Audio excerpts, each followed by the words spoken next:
ده هو بطل حكايتنا لوج، القاتل اللي مفيش حد يقدر يسبقه بخطوة، لا في العالم القديم ولا الجديد. في حياته القديمة كان أقوى وأخطر قاتل محترف في العالم، شغله كله كان عمليات اغتيال نظيفة ومتقنة، محدش بيشوفه ومحدش بيفلت منه. بعد ما مات اتولد من جديد في عالم فيه سحر ووحوش ونبلاء، بس اتولد جوه عيلة نبلاء شغلتها الأساسية هي القتل برضه. دلوقتي هو مش بس قاتل عادي، ده بيطور أساليب قتل جديدة وبيجمع معلومات وبيخترع تقنيات قتلية متقدمة وبيتمرن عشان يكون أقوى قاتل في العالم الجديد كمان. بتبدأ حكايتنا ببنت بتكون قاعدة في غرفة وفي خادمة بتحاول إنها تخلي شكلها حلو من خلال المكياج، لكن البنت دي بتكون زعلانة وبتعيط لأن بيكون في إيديها قيود، لأنها بتكون عبدة عند مجموعة من الأشخاص اللي بيهجموا على القرى وبياخدوا البنات اللي فيها. وبتطلع أول بنت على المسرح وبيعرضوها قدام الأشخاص اللي بيكونوا أغنياء وبييجوا عشان يشتروا البنات اللي بيتم عرضها عليهم. والمقدم بيفضل يقول تفاصيل عن البنت وبيقول السعر بتاعها اللي هيبداوا بيه في المزاد، وبيبدا الاشخاص انهم يزودوا في الفلوس ويتحدوا بعض على مين ياخد البنت.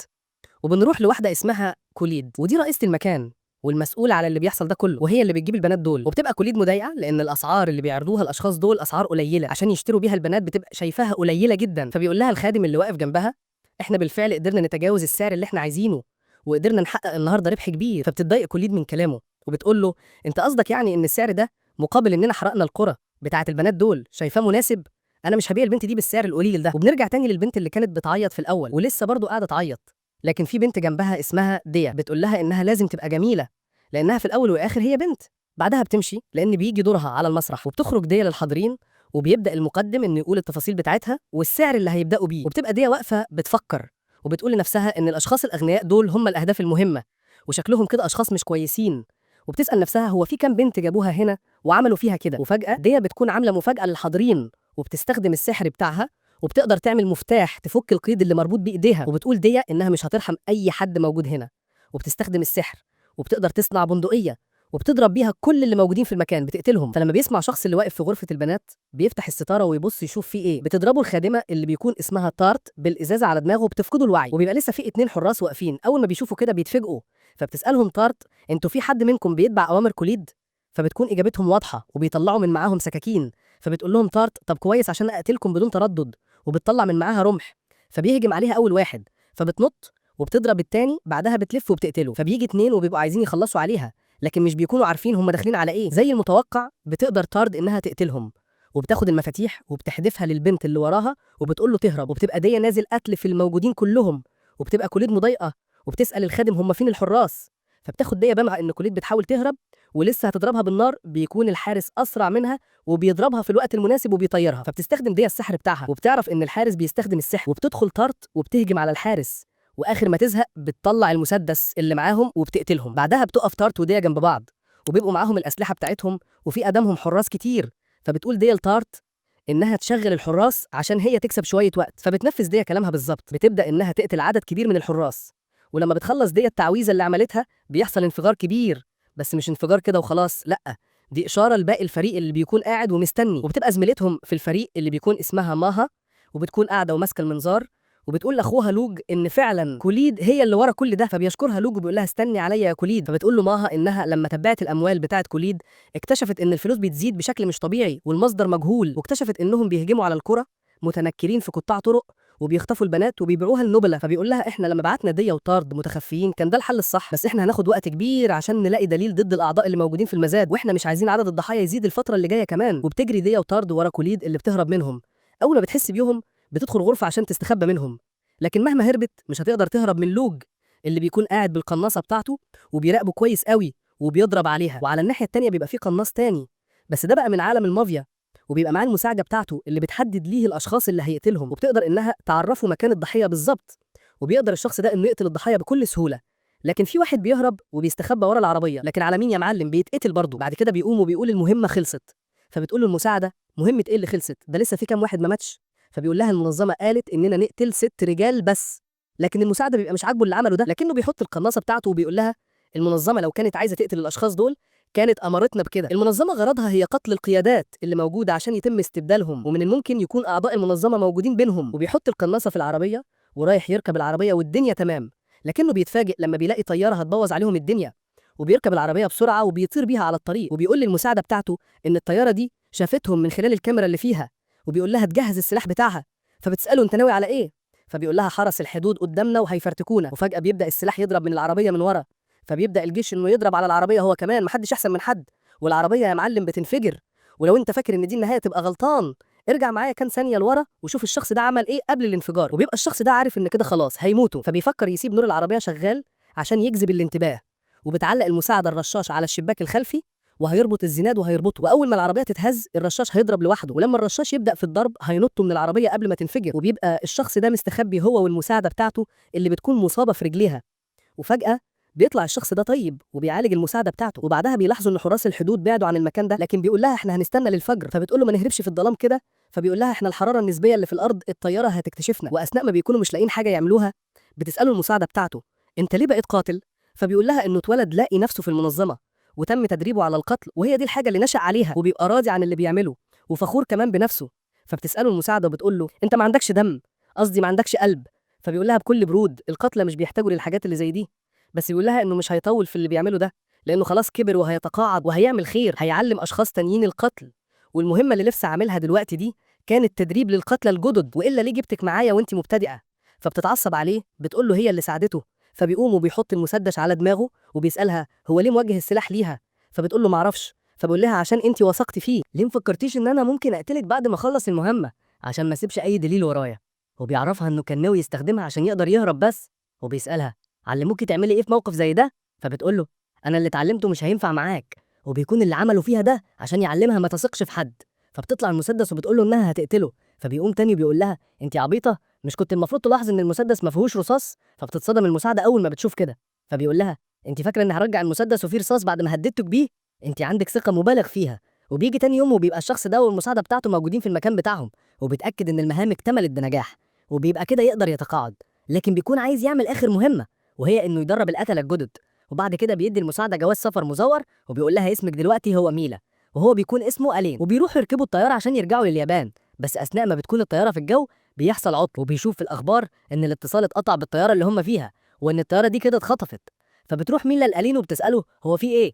فبيقول لها ألين ان المنظمه شكلها ايه اللي عملت كده، لكن بيلاقي في الاخبار ان في ارهابيين هم اللي عملوا كده. وبيبقى ألين عارف ان المنظمه عايزه تتخلص منه بعد ما خلاص هيتقاعد. وبيفهم ألين ان المنظمه ورا كل اللي حصل ده من حرس الحدود للطياره اللي كشفتهم. ولما بيروح ألين وبيفتح باب غرفه الطيارين بيلاقيهم مقتولين، لكن بيحاول ألين انه يطير جوه بالطياره. بس الحظ الوحش بيبقى في طياره وراه بتضرب عليه صاروخ وبتنفجر الطياره. وبيبقى ألين في البحر وبيقول انا ليه وثقت في منظمه زي دي؟ لكن فجاه في ايد بتمسكه وبتخرجه من البحر، وبيلاقي نفسه في عالم غريب، وفي واحده بتقول له انها استدعت روحه بعد الموت. فبيسالها ألين عن سبب، فبتقول له قدامك حلين هما انك تمحى روحك وتتولد من جديد، او يتم تجسيده في عالم تاني، وهيبقى معاه كل حاجه من خبره وكده يعني. فبتقرر انه يتولد من جديد في عالم السيوف والسحر، وبتطلب منه انه يقتل البطل اللي هناك. بعدها بيروح ألين يقعد مع البنت دي وبيقول لها انه عاش عمره كله زي آلة القتل، وكان فخور باللي بيعمله، لكن لما حياته انتهت حس بالندم، ولو هيعيش حياه تانية هيعيش لنفسه. فبتقول له البنت مفيش مشكله، ما دام انت هتنفذ طلبي اعمل اللي انت عايزه. وبتعرفه انه هيقتل البطل بعد 18 سنه من ولادته، وبتحط صباعها على دماغه وبتعرفه يعني ايه سحر. فبعد ما بيفهم بيسالها هي ليه عايزه تقتل البطل؟ فبتقول له انه بعد 16 سنه من ولادتك البطل هيقدر يهزم ملك الشياطين، لكن بعدها البطل هتزيد قوته وهيبدا انه يخرب العالم. فبيقول لها ألين ان بعد ما عرفت قدرات السحر عرفت ان القدرات البشريه مش ليها حد معين في العالم ده، لكن البطل اللي انت عايزاني اقتله عنده قدرات تخليه اقوى مني بكتير. فبتقول له امال انا مختارك ليه وما اخترتش ولا ساحر وفارس؟ فبيقول لها اتاكد اول انك عملت القدرات بتاعتي على اخر حاجه. فبتقول له البنت ما تقلقش انا هظبطك وهخلي القدرات بتاعتك تبقى اعلى حاجه. بعد كده بتاخد ألين في مكان تخليه يختار المهارات بتاعته بنفسه، وبيسالها ألين انه ينفع يقتل البطل في وقت قبل الوقت المحدد ليه. فبتقول له البنت لا مش هينفع، لازم تخلي البطل يهزم ملك الشياطين، لان ما فيش حد غير البطل هو اللي هيقدر يهزم ملك الشياطين. فبيسالها ألين هي عايزه تنقذ العالم ولا عايزه تقتل البطل بس؟ لان في طريقه ينقذ بيها العالم من غير ما يقتل البطل تبقى حاجه كويسه. فبتقول له البنت انها فعلا عايزه تنقذ العالم، وانه لو لقى طريقه ينقذ بيها العالم من غير ما يقتل البطل يعمل كده. وبيبدا ألين انه يختار المهارات بتاعته، وبيختار اول حاجه التعافي السريع اللي بتزود من قوه التحمل وقوه الشفاء السريع، وتاني مهاره نسيج السحر بيقدر من خلالها انه يعمل تعويذه السحر. وبعد ما بيخلص المهارات اللي اختارها بيرجع تاني للبنت، وفجاه بيحصل شيء غريب وبتعرفه انه هيتولد في عيله مغتالين. وبعدها بينتقل للعالم الجديد، بيبقى على هيئه شعاع بيدخل في بوابه، وبيتولد بطلنا وبيبقى اسمه لوج. وبيبقى والده متضايق لان العالم بتاعهم فيه شر كتير، ومحتاج العيله بتاعتهم عشان يغتالوا الاشخاص اللي بيدمروا العالم. لكن ام لوج بتكون مش عايزه ابنها يبقى كده لانها خايفه يموت زي ابنهم اللي قبله. فبيفاجئها زوجها وبيقول لها وانا كمان مش عايز لوج يموت. وبعد 7 سنين بيكون لوج كبر ومهارته اتطورت، وبيبقى موجود في الغابه وبينط على الاشجار، وبيقول لنفسه إنه لسه مش عارف يستخدم السحر، ومن غيره مش هيقدر يقتل البطل. وبيمسك السهام وبيصوب على أرنب، وبيقدر إنه يضرب الأرنب بالسهم في دماغه. وبيروح بعد كده للبيت، وبيبقى لوج عنده مهارة الطبخ، وبيقدر إنه يطبخ أكل لنفسه عشان يبني جسم قوي، عشان يكتسب البروتين والفيتامينات اللي تساعده على بناء عضلات. وعشان كده بيضيف الخضروات للأكل بتاعه. وبعد ما بيقعد مع عيلته عشان ياكلوا مع بعض، بيقعدوا يقولوا قد ايه الاكل طعمه حلو، وبيقترحوا على لوك انه يقدم الاكل اللي عاملها دي في مهرجان الحصاد. وبيقول له والده انه بعد ما يخلص اكل يروح لساحه التدريب. وبيروح فعلا لوج لغرفه عشان والده يشوف النمو بتاع جسمه بيتطور ولا لا. وبيعرفنا لوج ان العيله الملكيه هي اللي بتأمرهم باغتيال الاشخاص اللي عايزه تتخلص منهم في الخفا. وبيتعلم من والده كمان التقنيات الطبيه وتقنيات الاغتيال، وبيبقى شايف ان ده كله مناسب ليه عشان يغتال البطل. وبيكتشف والد لوج ان ابنه النمو بتاعه سريع ومعدل التعافي عالي، وبيقول له ان الموضوع ده بدري قوي، بس انت كده المفروض تتحمل العمليه الجراحيه. وبيقول له انا هخلي عندك عين تواسى الغمه، وده السر اللي بتتوارثه العيله بتاعت لوج. والعمليه دي بتحسن بصره وبتخليه يتمكن انه يشوف الطاقه السحريه، وبتخليه يقدر يشوف من خلال الرؤيه الليليه بشكل اعمق. وبعد العمليه بيشيل والده هربات اللي على عين لوج، وبيبقى قاعد في مكان عالي، ولما بيفتح عينه بيشوف منطقه جميله جدا قدامه. ومش بس كده، ده بيقدر يشوف الناس اللي موجودين معاه على بعض، لدرجه انه بيشوف الاسماك في البحيره، وبيقدر يشوف القوة السحرية اللي موجودة عند والده. وبيقول له إنه في يوم من الأيام هيعلمه العملية دي عشان يبقى يعملها لابنه لما يكبر. وبيبقى والده عامل له مفاجأة، وإنه جايب له معلم يعلمه السحر. فبيفرح لوك جدا لما بيعرف كده. بعدها بتخده أمه بتلبسه لبس الشياكة جدا وهو فستان بنت خالته، وبتقول إن شكله حلو قوي عليه، وكمان عايزة تجيب واحد يرسم لوج وهو بالمنظر ده. فبيقول لها لوج الكلام ده على جثتي عشان معلم السحر جاي النهارده. فبتقول له أمه طيب هتروح تقابل معلم السحر وأنت كده؟ فبيقول لها الكلام ده عمره ما هيحصل. وبيروح لوج وأبوه بيقفوا تحت بيستقبلوا معلم السحر، لكنها بتكون بنت صغيره اسمها ديا. وبتقول انا كنت فاكره ان انا هعلم ولد. فبيقول لها لوج انتوا جايين تهزقونا هنا ولا ايه؟ ما ولد اهو. فبتقول له ما هو باين طيب تعالى، وبتستخدم سحر النار قدامه وبيبقى قوي جدا. وبتعرفوا دية إنه من الأفضل السحرة الخمسة في المملكة، وبيبقى لوج مش مصدق اللي شايفه بعينه. وبعد كده هون بتديله حجر الفهر وبيستخدمه عشان يخزن الطاقة السحرية. وأول حاجة لازم يحدد الساعة السحرية بتاعته، ولازم يحاول إنه يصب كل طاقته السحرية في حجر الفهر. وبعد ما بينفذ لوج كلامها بتلاحظ دية إن القوة السحرية اللي عنده مش موجودة عند البالغين، وطبعا ده بسبب المهارات اللي عنده، وقدر يزود الساعة السحرية بمقدار 1000 ضعف اللي فاتت. لكن بتتفاجئ دية لما بتلاقي إن القوة السحرية زادت عن حدها، وفجأة بتزيد أكتر. وبيقول لها لوج إن عنده أكتر من كده، لكن هو ده اللي قادر يخرجه. فبيبدأ الحجر إنه يتشقق، فبتقول له دية يرمي بسرعة وبقوة ما عنده، وبيرميه لوج للسما والحجر بيختفي وبيعمل انفجار كبير. فبيجي بعد كده والده ووالدته وبيسألوا فيه إيه، فبتقول لهم دية إنها كانت بتحاول تقيس طاقته السحرية. فبيقول لها والده يعني لوج هو المسؤول عن اللي حصل. فبتقول له دية هو لوج اللي عمل كده، بس دي غلطتي. لكن بيتفاجئوا لما بيلاقوا والد لوج فرحان جدا لأنه لوج عنده قوة سحرية كبيرة. وبيطلب والد لوج من دية إنها تعلمه تعويذة عن الاغتيال، وبيسيبوهم يكملوا اللي بيعملوه. وبيسأل لوج دية هو لو عايز يبقى معاه أحجار الفهر كتير يجيبها منين. فبتقول له دية مش هينفع، لأن أحجار الفهر من الأدوات المهمة في المملكة ومش أي حد يقدر يستخدمها. وبيجي الليل وبيقعد لوج يفكر في إزاي يقدر يخلي معاه أحجار الفهر كتير، لأن من خلالها هيقدر يهزم البطل. لكن بتيجي دية بتخبط عليه وبتقول له ينام عشان مش هينفع يفضل صاحي أكتر من كده. وبيجي تاني يوم وبتديله دية حجر فهر تاني عشان تختبر السمات اللي موجودة عنده. وبتتفاجئ إن عنده 3 أنواع مختلفين من السمات، وبكده قدروا يعرفوا مقدار الساعة السحرية اللي موجودة عنده والسمات اللي موجودة عنده. بعدها بتعلمه تحويل السمة السحرية، وبتقول له يرسمها في عقله. ولما بيدخل في عالم الخيال بيشوف إن الطاقة السحرية بتاخد لون معين، وبعد كده هو بيحاول إنه يجربها، بيلاقي إن الحجر لونه اتغير. بعدها بيحس إن في حروف بتظهر في عقله، وبتبقى دي هي التعويذة. وكل ما يستخدم الطاقة بتاعته أكتر هيقدر إنه يلاقي تعويذ أكتر، وعشان يستخدمها لازم يقرأ التعويذ اللي في عقله. فبتعلمه إزاي يستخدم التعويذة. فبيجرب لوج إنه يعمل كده وبينجح إنه يعمل التعويذة. فبتستغرب دية لما بتلاقيه عملها من مرة واحدة. وبعد فترة بيقدر لوج إنه يتعلم السحر، وبيقول إنه عايز بتعلم تعويذة قوية يقدر يهزم بيها البطل. وبيجي تاني يوم وبيجرب لوج فكرة جديدة، وهي إن دية تكتب التعويذ وهو يقرأها وينفذها. وفعلا بيقدر إنه يستخدم التعويذة. بعدها بيطلب منها تكتب التعويذ اللي تعرفها كلها، لأن ممكن يقدر لوج يصنع تعويذة جديدة، وعشان يعرف معنى الحروف لازم هيحتاج لعينات. وفعلا بتقدر دية إنها تكتب 63 حرف سحري. وبتلاحظ إن الفرق بين النحاس والحديد هو الأرقام، وبيقدر لوج إنه يعرف الأرقام الأساسية اللي بتحدد نوع المادة اللي بتنشأ. وبيقول لوج لدية على معلومات الذهب، وبتجرب دية إنها تعمل التعويذة لكن بيغمى عليها. فبيطمن عليها، فبتقول له إنها حست بصداع شديد، وبتسأله لو هي غلطت في حاجة. فبيجرب لوج التعويذة بيلاقي إنه قادر يعملها بسهولة. وبتتفاجأ دية أول ما بتشوف الذهب قدامها، بسبب مهارة نسيج السحر قدر يعمل التعويذة. لكن اللي ما عندوش المهارة دي مش هيقدر يستخدم التعويذة اللي بيصنعها. وبيكتب لوج التعويذة بشكل تاني وبيخليها دية تقرأها، وبتقدر دية إنها تعمل التعويذة. وبيجي تاني يوم وبيروح لوج دية لمكان ما فيهوش حد، وبيبدأ لوج إنه يعمل تعويذة من خلالها يقدر يصنع بندقية وبيضرب بيها. وبتجرب دية هي كمان وبتقدر تصنع واحدة وبتضرب بيها. لكن لوج بيبقى شايف إن البندقية دي مش قوية كفاية، وبيعمل تعويذة من خلالها بيصنع مدفع، وبيجرب بيلاقي إن القذيفية بتاعته عملت انفجار كبير، وبيلاقي إن المدفع اتدمر بعد إطلاق القذيفية. وبيجي الليل وبيعمل لوج تعويذة بيصنع بيها معدن صلب أكتر من الحديد، وبيديه لدية، وبتديله دية الحجر الفهر اللي معاها، بس في المقابل هيبقى يجي ويزورها بعد كده. فبيوافق لوج وبيوعده بكده. وبيجي تاني يوم بيبقى خلاص مدة التعليم خلصت ودية ماشية، وبتقول للوج ووالديه إنه لوج شاطر جدا في السحر، وبتركب العربة وبتودعه وبتمشي. بعد كده هو بياخد والد لوج للسجن وبيقول له إن ده المكان اللي بيتجمع فيه المجرمين المحكوم عليهم الإعدام، ويقدروا يستخدموهم بالتجارب الطبية أو بالتدريب على الاغتيال. فبيسأل لوج والده أنت ليه ربتني على إني أكون متردد إني أقتل الناس؟ ليه ما ربتنيش إني أكون آلة قتل؟ فبيقول له والده عشان إحنا بشر مش أدوات، إحنا مش بنقتل وخلاص، إحنا بنشوف المهمة دي هتفيد المملكة ولا لأ. وبياخد والده لوج لبنت المفروض محكوم عليها الإعدام لأن جرايمها هي للسطو المسلح والقتل والحرق. فبتقول البنت إنها عملت كده عشان الأكل، فبيقول الأب إنها مذنبة ولازم تاخد عقوبتها، وبيقول للوج يقتلها بالطريقة اللي تكون مناسبة. فبيستخدم لوج السكينة وبيقطع إيديها، وبتقول لها إنها هتفقد الوعي وبعد كده هتموت. فبتصرخ البنت دي وبتقعد تشتم فيه، فبيحدفها لوج بالسكينة اللي معاه. وبتبقى في بنت في الغابة بتبقى تعبانة جدا، وبتقول إن عيتها تخلوا عنها بسبب إنهم فقراء، وبتقول إنها لو رجعت تاني للبيت هيطردوها. وفجأة بيظهر ذئاب وبيهجم واحد عليها.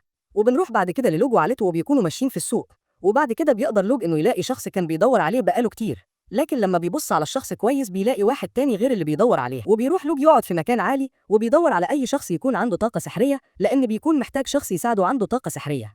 وبيجي تاني يوم وبيحضرنا في إنه يروح يصطاد، ولما بيروح الغابة بيلاحظ إن كان في ذئاب بتطارد الفريسة بتاعتها، فبيقرر لوج إنه ياخد الفريسة دي منهم. فبيلاقي إن الذئاب محوطة البنت اللي شفناها من شوية، وبيقتل الذئب اللي بيجري على البنت عشان يقتلها، وبينط من على الشجرة بينزل على الأرض قدام البنت، وبيديلها الحاجات اللي معاها، وبيستخدم القوة السحرية وبيقدر إنه يصنع سكينة.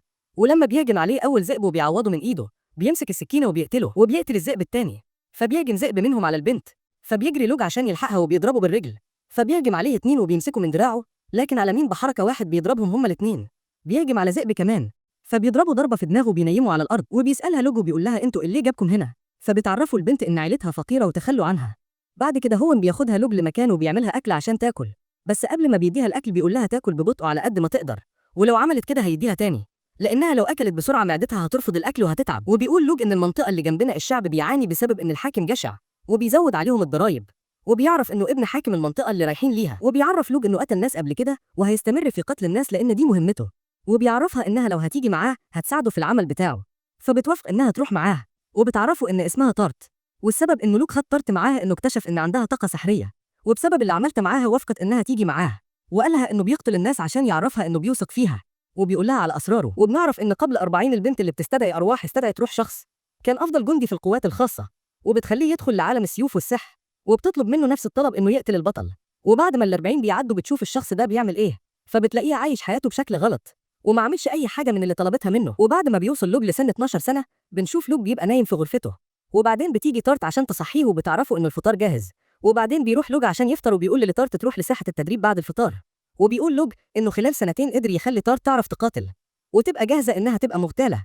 وأثناء ما بيكونوا في غرفة التدريب بتطلع طارت سكينة من معاها وبتهجم على لوج، لكن لوج بيحس بيها وبيتفادى الهجوم بتاعها وبيمسك إيديها وبيوقعها على الأرض، وبيكون ده تدريب لكنها فشلت فيه. وبعد كده هو بيبقى لوج واقف في الشباك وبيراقب طارت وبيقول لها إنها كويسة وبتشتغل بكل جهدها، لكن تقدمها في المهارات القتالية بطء، والحاجة الوحيدة اللي بتعرف تستخدمها هي الرمح، ومن الممكن إنه يكون عندها مهارة استخدام الرمح، لكن ده من الأسلحة اللي ما نقدر نخفيها ومش مناسبة للاغتيال. وهيضطر لوج إنه يفكر في برنامج قتال لسلاح يناسب طارت. بتكون طارت قاعدة تتدرب على السكينة وإزاي تستعملها، لكن السكينة بتقع منها وبتقول إنها لو فضلت على كده مش هتقدر تعمل حاجة، فبيستخدم لوج السحر وبيصنع رمح بينفع إنه يتني. وبعد ما طارت بتستخدم الرمح بتبقى قوية جدا وبتقدر إنها تكسر الهدف اللي بتجرب عليه الرمح. وبنعرف إن قبل 35 سنة البنت المسؤولة عن عالم السيوف والسحر استدعت أفضل ساموراي ساعتها وبتطلب منه إنه يدخل للعالم ويقتل البطل، بس هو مش بيبقى معترض خلاص وبيوافق على الطلب ده. وبعد ما ال 35 سنة عدوا بتشوف الساموراي عمل إيه وبتلاقيه وصل للبطل ورايح عشان يقتله، وأول ما بيهجم على البطل بيلاقي نار بتضرب في وشه فجأة. وبنرجع للوقت الحاضر وبنشوف لوج وطارت ماشيين في السوق، وبينادي على لوج واحد اسمه ورك عشان يشكره على السماد اللي لوج عطاه وبيديله بصل هدية من مزرعته.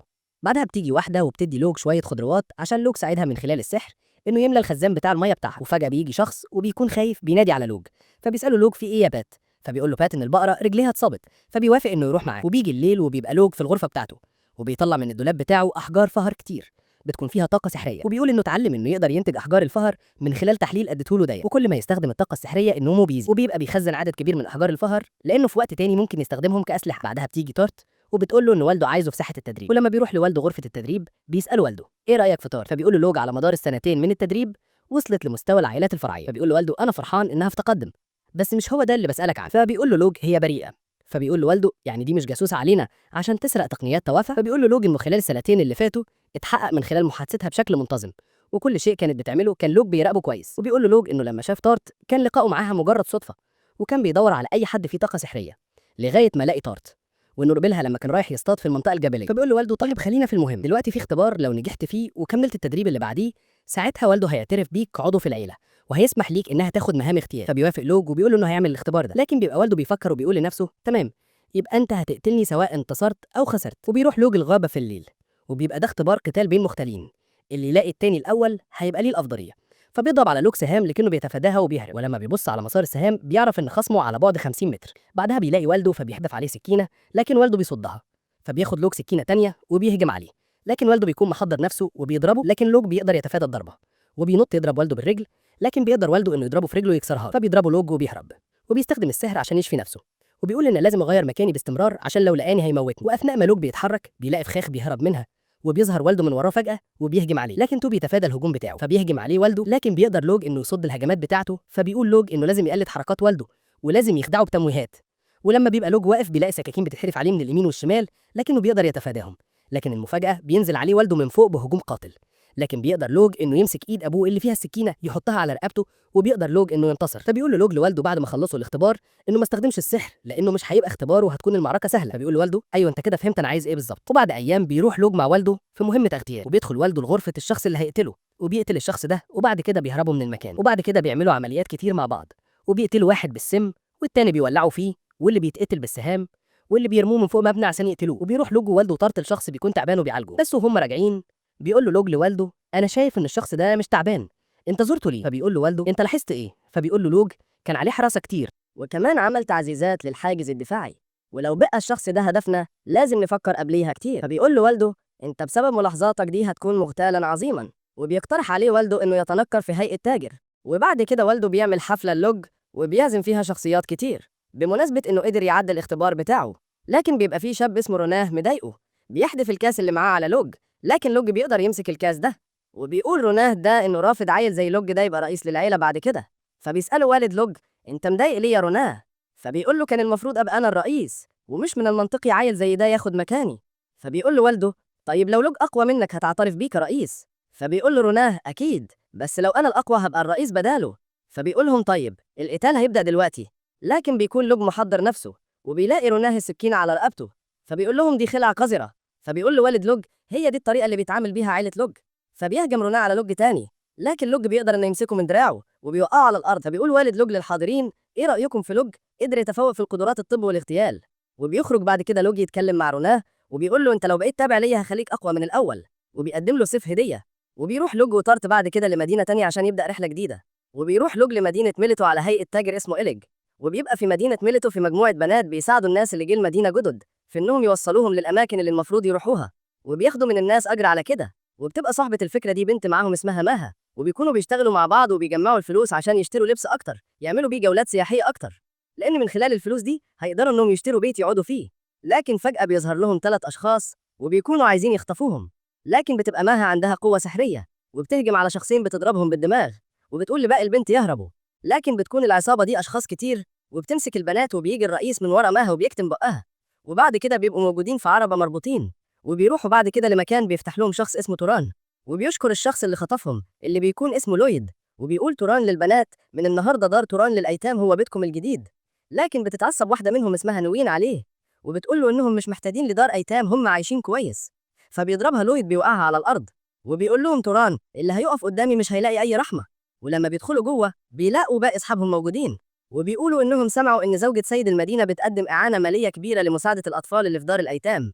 فبتقول نوين عشان كده كانوا بيقولوا انهم مصدر رزقهم. بعدها بيجي لويد وبيرمي لهم شويه خضروات وبيقول لهم ده العشاء بتوعكم، وبيقول لهم اطبخوا ده بنفسكم، وبيطبخوا فعلا وبيقعدوا ياكلوا.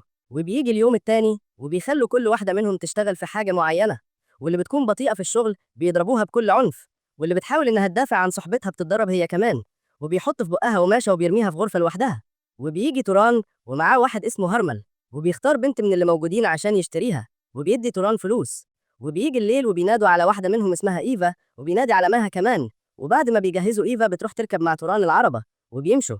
وبعد كده بقى بيستخدموا البنات في التجارة بيهم، لكن بتبقى نوين مش قابلة الوضع ده وبتضرب نفسها بالسكينة في وشها، فبتجري عليها مها عشان تخليها توقف اللي بتعمله. وبعد سنتين بتبقى مها في طريقها عشان تودي الأكل لتوران، لكن بتسمعه بيتكلم مع لويد وبيسأله بيقول له هي مها عمرها بقى قد إيه دلوقتي؟ فبيقول له 12 سنة. فبيقول له كده بقت جاهزة تجيب لنا عملاء جداد. فبتبقى مها خايفة أول ما بتسمع كده، وبتطلع تجري وهي خايفة، وبتروح لمكان وبتمسك السكينة وبتبقى عايزة تعور نفسها في وشها. لكن فجأة بيظهر لوج وبيقول لها الدموع دي مش مناسبة ليكي. وبيروح بعد كده لوج لغرفة البنات وبيعرفهم توران بيه، وبيقول لهم إن لوج بيدور على بنت تبقى إيده اليمين. فبيروح لوج وبيقول لمها إنه عايزها تشتغل معاه، وبيقول توران أنا عايز البنت دي. فبيقول له توران بس دي تمنها غالي، وبقدم طرت الفلوس لتوران. فبيقول له إنه مش هيقدر يسلمه مها إلا بعد 3 أيام. فبيقول له لوج تمام أنا هرجع تاني بعد 3 أيام. لكن لما بتلاحظ مها إن توران في دماغه حاجة قذرة، بتحاول تتكلم لكن بيبص لها توران فبتسكت. فبيقول له لوج دلوقتي بعد ما دفعت فلوس ليك بقت مها جزء من العيلة بتاعتي، مش عايزك تنسى كده. وبيجي الليل وبتبقى مها راكبة العربة مع توران، ولما بيحاول إنه يعتدي عليها بتستخدم السحر بتاعها وبتضربه وبتقع بره العربة، وبتحاول إنها تهرب في الغابة.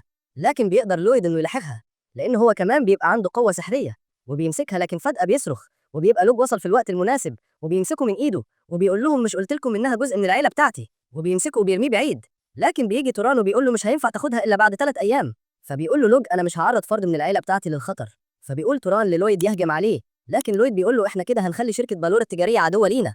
فبيقول له توران إحنا هنعمل كأنهم مفقودين ونبيعهم للمملكة اللي جنبنا. فبيهجم لويد على لوج، لكن لوج بيكون أقوى وبيمسكه من دراعه وبيكسره. فبيهجم توران عليه بالسكينة، فبيتفادى الهجوم ده وبيخليه يدخل في الشجرة. وبنروح لهرمل اللي بيكون في غرفته، وفجأة بيدخل الحراس وبيقبضوا عليه بتهمة إنه بيتاجر بالبشر. وبيجي تاني يوم وبياخد لوج مها وبيمشوا من المكان اللي هي كانت فيه. وبيروح لوج وبيستخدم مهارته في الطب وبيكشف على واحد اسمه برويد بعد ما عمل له عملية وبيلاقيه بقى كويس. وبيكون والد الشخص ده هو صاحب الشركة التجارية، وبيرد الجميل لعيلة لوج ومخليه ابن من أبنائه، وبيعرف الناس إنه ابنه، وبيطلع شهادة كمان رسمية إن مها تبقى أخت لوج. وبيبقى لوج قاعد مع بالور اللي بيقول له هيديله متجر عشان يديره. فبيقول له لوج إنه لسه ما بقالوش غير 6 شهور هنا بس. فبيقول له بالور إنه واثق فيه وأكيد هيخلي المتجر ده ينجح. فبيروح بعد كده لوج لبيته وبيعرض مع طارته ما هياكله، وبيقول لهم إن بالور اداله متجر عشان يشغله، وبيقول لهم إن دي مسألة سرية لأنه هيعمل حاجة مختلفة في المتجر ده، وعنده هدفين دلوقتي. أول حاجة كسب المال، وده هيخلي المتجر مفتوح لأكبر فترة ممكنة. وتاني حاجة إنه يعرض البضائع اللي بتستهدف النبلات. فبتقول له طارت أنت بتستخدم المتجر عشان تعمل عمليات الاغتيال. فبيقول له لوج عشان كده أنا هعمل متجر للبنات. فبتقول له مها إن في متاجر كتير زي كده مشهورة في المدينة. وبيروح لوج عشان يقابل بالور، لكن بتبقى زوجته موجودة ومش طايقة لوج، وبيقول لهم إنه هيخلي مستحضرات التجميل هي المنتج الأساسي للمتجر الجديد. فبيقول له بالور إن العلامة التجارية أهم شيء. فبيقول له لوج إن مستحضرات التجميل بتخلي المرأة جميلة، لكن لما بيتم إزالة المستحضرات دي بتشيل معاها زيت الجلد. وبيكون لوج عنده حل للمشكلة دي، وبيبقى عامل منتج مش بيعمل أي مشكلة للجلد، وبيبقى ده أول مرطب في العالم. فأول ما بتشوف زوجة بالور كده بتاخد المرطب بتجربه، بتلاقي فعلا إن وشها بقى رطب وناعم. وبيسأل بالور زوجته ميرا هو أصحابك هيستخدموا المرطب ده؟ فبتقول له إنها عمرها ما هتتخيل إن في واحدة تشوف المنتج ده قدامها وتسيبه. فلما بيلاقي بالور إن زوجته معجبة بالمنتج ده، فبيقول إنه هيركز بكل موارد الشركة على المنتج ده. فبيقول له لوج إن في مشكلة في المنتج ده لأنه بيجمع بين مادتين، المية والزيت، ودول مش بيختلطوا مع بعض، وعشان أجمعهم لازم عقار سري من عائلة توافا، وبيقدم له مقدار التكلفة الضرية لكده. فبيوافق بالور إنه ياخد العقار ده، وبيروح لوج وبيركب العربة مع طارت وبيبقوا راجعين للمدينة بتاعتهم. وبيقول لطارت إنهم مش هيعرف بالور بطريقة العقار اللي بيتعمل، وهيخليه سر لأنه بكده هيضمن إنهم مش هيبعدوا عنهم. وبعد فترة بيكون لوج حمل المنتج وبدأ إنه يبيعه، وبتكون مها وأصحابها اللي كانوا معاها شغالين في المتجر وبيبيعوا للناس المنتج، وبيبقى في ناس كتير عايزة تشتري المنتج. بيبقى لوج قاعد مع طارت وبيراقب الوضع، وبتقول له طارت إنهم جالهم دعوة من الأميرات. فبيفرح لوج بكده لأنه كده هيقدر يروح لأي مكان هو عايزه. وبتقول له طارت إن في جواسيس بيتسللوا المصنع من اللي بيبعتوهم المنافسين، وكانوا بيحاولوا إنهم يرشوا الموظفين اللي موجودين. وبيجي الليل وبيبقى لوج نايم في غرفته وبيحس إن في حد بيقرب عليه، وبيقول إنهم أكيد باعتينه عشان يخطفوني ويعرفوا مني طريقة المنتج. لكن قبل ما الشخص ده يدخل بتكون طارت دخلت وضربت الحيطة بالرمح وبتقتل الشخص اللي واقف ورا الحيطة، وبتدخل معها وبتقول لهم إنها مسكت الشخص اللي كان داخل. وبيجي تاني يوم وبيبقوا حابسين الشخص ده وبيعذبوا فيه عشان يقول مين اللي بعته. وبعد أيام بيروح لوج لديا عشان يزورها، وبيقعد معاها وبتديله ديا التعويذات اللي قدرت تعملها، وبتقول ديا تعويذة عكس الجاذبية. وبعد ما بيقضي اليوم معاها بيجي الليل وبيرجع تاني لبيته، وبتبقى إيفا ومعاها صاحبتها ماشيين في الليل، وفجأة بيطلع عليهم شخص من وراهم وبيمسكهم، وبيظهر شخص تاني وبيمسك إيفا وبيحذروهم انهم ما يطلعوا اي صوت والا هيموتوهم بالسكين اللي معاهم. لكن فجأة بتظهر مها وبتضرب الشخصين دوال وبتنقذ اصحابها منهم، وبتسأل الاتنين المجرمين دوال انتوا منين، لانها بتلاحظ انهم مش من المدينة. فبيقوموا بيهجموا عليها لكنهم بيكون اغبياء، وبتضربهم مها تاني، وبتحط السكينه على رقبه واحد فيهم وبتقول لهم لو هاجمتوا على اي واحده من اصحابي تاني هموتكم. وبيجي تاني يوم وبيبقى لوج قاعد وبيقول انه بيبعت طارت للمعارك عشان يبقى عندها خبره، وخلى مها تتعلم من خلال التعامل مع المعلومات والاموال. وبعد ما عمل المنتج ده قدر يكسب اتصالات ويعمل شبكه معلومات كبيره. وبيجي الليل وبيقول لوج لمها ان اثناء ما هيكون غايب هي اللي هتتعامل مع المنتج. فبتقول له مها انها فعلا هتعمل منتج وهتخليه ينجح اكتر، وبتفكر انها توسع كمان بره المدينه. وبتعرض عليه المكان اللي هيعمله في المتجر، وان المكان ده بتاع شركه تجاريه كبيره لكنها تدهورت بسبب ان تم تغيير رئيسها، وبداوا انهم يبيعوا الشركه. فبتكون مها شايفه ان ده الوقت المناسب انهم يشتروا الشركه. وبيقول لوج انه لما اتحقق من عيله مها اكتشف انها كانت المفروض تبقى الوريثه الوحيده لشركه تجاريه كبيره، لكن الراجل اللي كان الايد اليمين للشركه خانها وقتل والد مها واستولى على الشركه. ولما مها حست بالخطر هربت في الشارع. والمتجر اللي هي عايزه تشتريه كان اول متجر والد مها يعمله، ومها نفسها ترجع شركه والدها، والمتجر ده هيكون نقطه انطلاق ممتازه ناحيه الهدف بتاعها. فبيوافق لوج على طلب مها وبيقول انا واثق بقدراتك، وانا مش هقول لك انك ما تدخليش شؤونك الشخصيه في الشغل. فبتوافق مها وبتقول له انها هتعمل كده. وبعدها بيروح لوج وبيركب العربه مع طارت وبيودعوا مها وبيمشوا. واثناء ما بيكونوا في طريقهم بيطلع عليهم ذئاب، بس بيكون شكلها مخيف. فبيخرج لوج وطارت من العربه، وبتبقى معاها الرمحه وبتهجم بيه على الذئب الاول وبتضربه في دماغه. فبيهجم عليها الذئب الثاني لكنها بتقتله بقوتها السحريه. فبيحاول الذئب الثالث انه يهرب لكن بتحدفه طارت بالرمح بتموته. فبتروح بعد كده اللوج وبتقول له ايه رايك؟ فبيقول لها لوج انها اتحسنت كتير. وبيلاحظ لوج ان الوحوش بدات تخرج لاراضي البشر، وبكده البطل قريب انه يظهر. بعدها بياخد العربه وبيكملوا الطريق للمدينه بتاعتهم. ولما بيوصل لوج وبينزل من العربه بيبدا المزارعين انهم يرحبوا بيه. وبيروح بعد كده للبيت وبيسلم على والدته، وبيروح لوالدته وبيسلم عليه، وبيقول لوالدته انت بقيت مشهور بسبب المنتج اللي قدرت تعمله. فبيقول له لوج انا كل اللي انا عملته هو ان عملت منتج وعملت له خطه عشان يتشهر. فبيقول والدته انت قدرت تصنع قناع من خلاله تقدر تنفذ عمليات الاغتيال، وكان عايزه يلاقي طريق تاني يعيش فيه غير طريق توافه. فبيساله لوج انت قصدك ايه؟ فبيقول له لوج انا قصدي انك ما تعيش كمغتالي بس، لا تعيش كمان كتاجر، وفي اشخاص كتير نفسهم في كده. واللي قال لوالدته الفكره دي على الفكره دي هو بالور، انه ما بيخلي لوج مغتال، لا يركز على انه يخليه تاجر. ولو لوج عايز يختار الطريق ده هو مش هيمنعه. فبيقول له لوج انا اكتسبت خبرتي كتاجر عشان اكون مغتال. فبيقول له والدته انهم مغتالين عشان يحموا المملكه، ولو تم تسريب المعلومات هيتخلوا عنهم. والدته سجله باسم تاني كتاجر عشان يقدر يعيش لو المملكه اتخلت عنه، وممكن كمان تسيب الاغتيال. لكن بيقول له لوج انا هعيش كمغتال. فبيساله والدته بيقول له انت مستعد تضحي بحياتك عشان خاطر المملكه؟ فبيقول له انه بيعتبر اهالي واسا والاشخاص اللي قابلهم في ميلته عزيز عليه، وبيكون عايز المنطقه تعيش في سلام عشان الناس اللي يعرفهم يعيشوا في سعاده. حتى لو المملكه اتخلت عنه مش هيكون عنده مشكله، ومش هيسمحوا لهم انهم يقبضوا عليه بعد التدريب اللي هو اتدربه، ومش هيعمل اغتيال عشان هو اتامر بكده. وبيقول لوالدته انه بيحب دية وعايز يتجوزها، ومحتاج انه يكون نبيل عشان يقدر يتجوز بنت الكونت. فبيقول له والدته تمام انت هتبقى مغتال نبيل من النهارده. وبياخده عشان يعرفه على المهمه الاولى، وبيقول له في نبيل لازم يتقتل لانه بيبقى الاسرار العسكريه بتاعت المملكه للمملكه الثانيه مقابل المخدرات. فبيوافق لوج انه يعمل المهمه دي، وبيروح لوج بعد كده لتارت وبيعرفها المهمه اللي هم هيعملوها، وبيقول لها ان قبل ما يعملوا المهمه لازم يشوفوا الاول الهدف ده ينفع يختلوه ولا لا. وبعد كده بيعمل رساله مشفره عشان يرتب طريقه يتسلل بيها القصر الكونت. وبعدها بيطلع على السطح وبيبعت الرساله مع حمامه لمها، وبعدها بيجهز نفسه وبيخد طارت وبيبقى عايز يروح للمدينه اللي هينفذوا فيها المهمه. فبتقول له طارت انت مش هتستنى تقرير مها؟ فبيقول له لوج انه خلاها تشوف المعلومات مش ظاهره للعامه، لكن الامور الظاهره للعامه لوج هيشوفها بنفسه.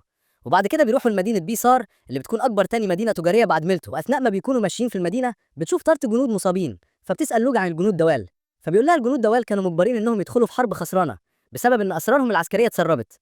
وبيكونوا ماشيين وبيقابلوا بنت بتبيع مربى، لكن بيشك فيها لوج وبيقول لها انت مش هتوقفي اللي انت بتعمليه ده، وبياخد منها المربى اللي معاه بيرميها على الارض. وفجاه بيظهر شويه رجاله وبيقولوا لوج انت فاكر نفسك مين؟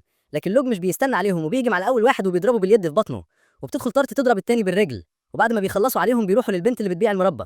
بعدها بتاخدهم البنت لامها اللي بتكون حالتها صعبه بسبب انها عايزه مخدرات، وتفضل الام تصرخ وبعد كده بتهجم على لوج، لكنه بيقدر يوقعها في الارض ويسيطر عليها، وبيضربها ضربه في جسمها عشان جسمها ما يحتاجش المخدرات بعد كده بيرجع لوج وبيلاقي ان ماها بعتت شحنه على البيت بتاعه، وبيبقى معاها رساله فبياخدها وبيطلع على الغرفه، وبيبقى لوج وطارت واقفين في الغرفه وبيقروا الرساله، وبيعرفوا منها ان المسؤول عن المخدرات هو فعلا الكونت أصبا، والمخدر ده بيتصنع من نبات معمر اسمه فيزا، وبيسبب المخدر ده وهم متعه لا يصدق.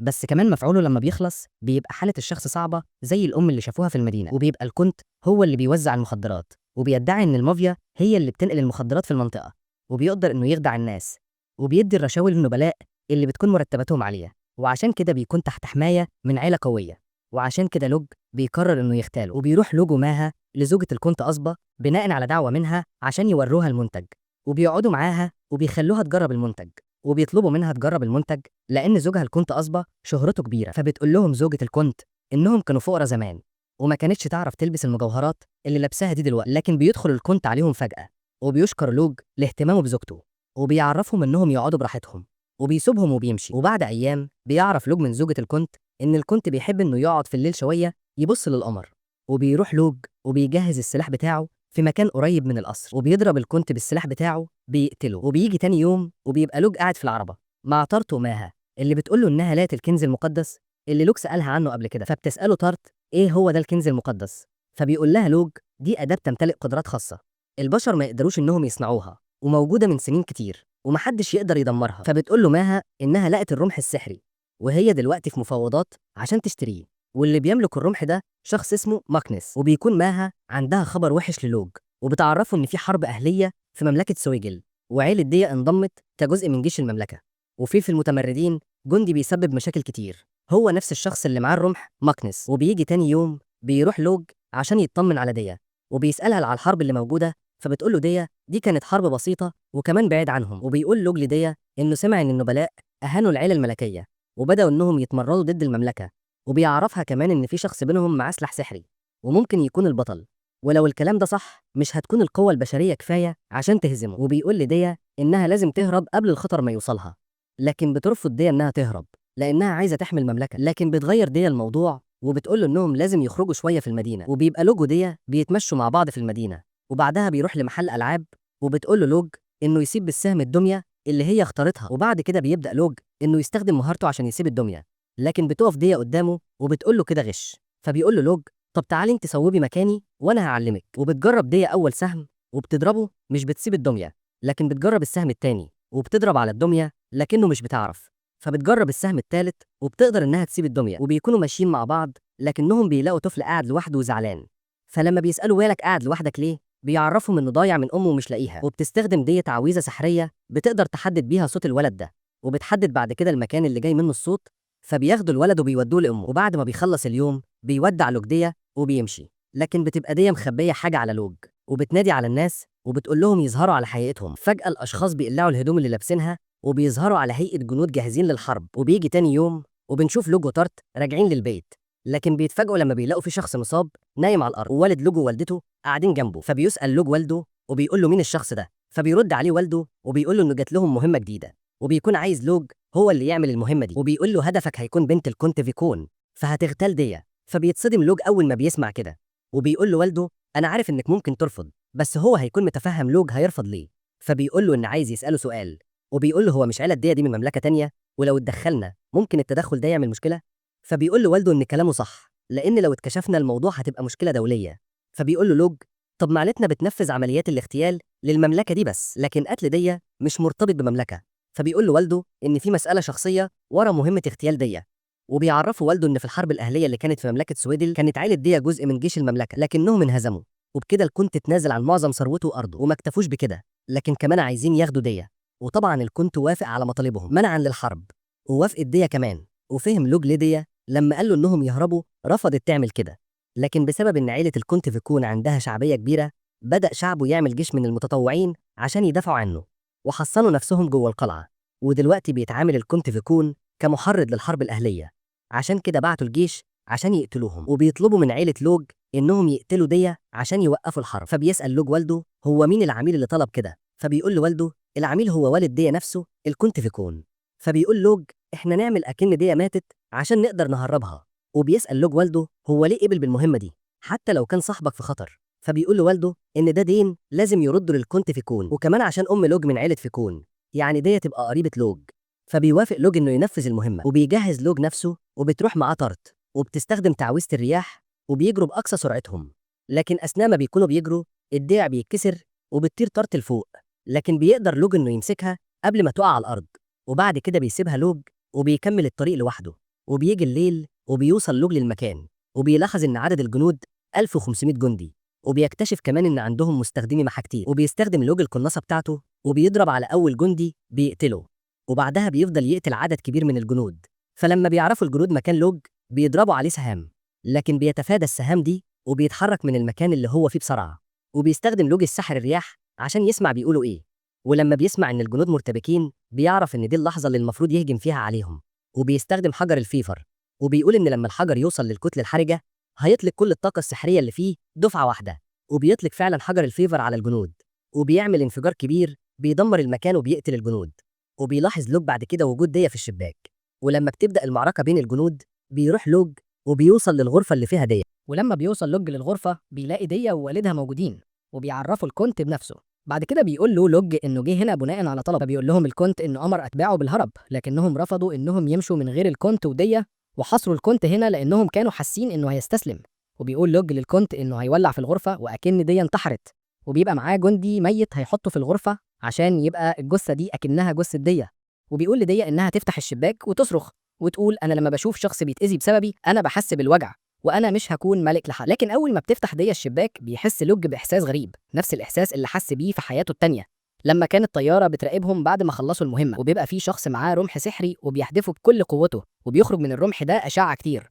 فلما بيحس لوج بالخطر بيضرب الصاروخ اللي معاه من الشباك وبياخد دية وبيقع على الارض، وبيروح الصاروخ في ناحيه الرمح وبيدخلوا الاتنين في بعض وبيعملوا انفجار كبير، لكن الرمح مش بيتدمر وبيدخل في القصر بيعمل انفجار كبير، وبيقوم لوج ودية بعد الانفجار بيلاقوا الرمح اللي موجود لسه ما حصلوش حاجه، وبيرجع الرمح لصاحبه بسرعه كبيره. ولما بيبص لوج على الشخص صاحب الرمح بيلاقي عنده قوه سحريه كبيره، فبيصنع لوج من خلال السحر مدفع وبيضرب على الشخص اللي معاه الرمح وبتعمل القذيفه دي انفجار كبير. فبيسال الكونت وبيقول ايه السلاح ده، فبيقول له لوج انه بيستخدم السلاح ده في قتل الاهداف البعيده، لكن بيبقى الشخص اللي معاه الرمح لسه عايش ما ماتش، وبتزيد قدرته الجسديه والسحريه. وبيقول لوج انه حتى لو ضربه بقذيفه تانية مش هيموت. فبيقول الكونت اللوج انه ياخد دية ويهربوا، لان بعد ظهور الشخص ده هم مش محتاجين انهم يزيفوا موت دية. فبيقول الشخص اللي معاه الرمح اللوج لو قدرت تقاتلني وتهزمني انا هاخد القوات وهنمشي من هنا. وبيعرفوا ان اسمه ماكنس. وبنروح لوالد لوج اللي بتيجي زوجته وبتديه رساله، فاول ما والد لوج بيقرا الرساله بيعرف ان البطل ظهر. وبنروح للوج اللي بيطلب من الكونت انه يجي معاه وبيقول له عشان لو هننهي الحرب دي بقتال لازم تكون موجود. فبيقول له الكونت انه ممكن يخلي رجاله يهجموا على ماكنس وفي الوقت ده دية تهرب. فبيقول له لوج انهم مش هيقدروا انهم يهزموا وهو هيقدر انه يغتاله. وبيروح لوج عند ماكنس وبيقول له انه موافق انه يتحداه، وبيلاحظ لوج ان ماكنس عنده قدره الشفاء عاليه وبيقدر يشفي الجروح اللي عنده بسرعه. فبيساله لوج انت لو خسرت يا ماكنس هتعمل ايه؟ فبيقول له ماكنس انه هيمشي من المنطقه دي من غير ما يأذي اي حد، وزياده تاكيد على كلامه بينادي على الحارس بتاعه وبيقول له انه لو مات ينفذ الكلام ده. فبيساله لوج طب لو هو اللي مات؟ فبيقول له ماكنس انه هيخطف الاميره وهيقتل اي شخص موجود. وبيبقى لوج عمال يضيع في الوقت عشان محضر حاجه لماكنس، وبيقول له انه يخلي جنوده ويتحركوا من المكان ده، وبيحدف لوج عمله معدنيه لفوق، واول ما بتنزل على الارض بيحصل انفجار كبير في المكان. وكان لوج مجهز سلاح متطور من الفضاء بحيث بيقع المعدن من مدار فلكي، واول ما بيدخل للغلاف الجوي بيبقى عامل زي الصاروخ.